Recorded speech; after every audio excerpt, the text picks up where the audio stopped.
Elsewhere in the region, Thailand reported 6 new coronavirus cases and no new deaths on Saturday. New daily infections have been in single digits for 6 consecutive days, prompting the government to ease some of its restrictions. Now, for the latest on this, let me bring in our correspondent Tony Cheng in Bangkok. Thank you so much for joining us this hour, Tony. What kind of restrictions will be lifted? Fill us in. Well, first of all, we're going to see things like wet markets reopened, food shops, some restaurants that can allow for appropriate spacing for people to be separated by 6 meters. We're also going to see hairdressers reopening and pet salons indeed. I think Thai is very attached to their pets and very keen that they get some grooming as well as the owners. What isn't going to change is the restrictions on international travel.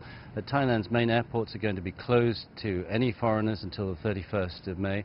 In addition to which, the government is saying, is urging people not to move between provinces unless absolutely necessary. So those guidelines are staying very much in place. I think they want to restrict the movement of people, but they understand that some businesses need to reopen, that people need to start getting out again. But they've said that these preliminary relaxations are going to be determined by the rates of infection that they see in the coming days. And while those have been relatively low for the last week or so, if they start to spike, we could see restrictions being put back in place. And tourism is such an important part of Thailand's economy. How is this sector being affected by the pandemic? Well, it's been absolutely devastated here. We haven't seen any foreign arrivals, and we're not going to see any more for a month. And that, for Thailand's enormous tourist industry, which contributes 20% of GDP, is a huge problem.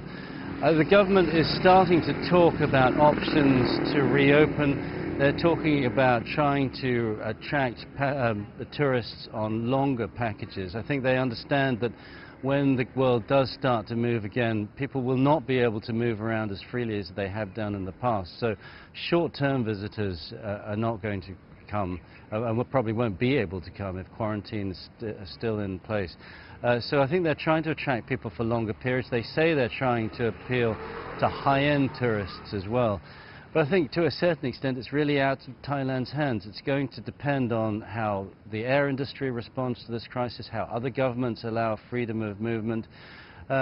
They are naturally looking to Thailand. Thailand attracts a huge number of tourists from China.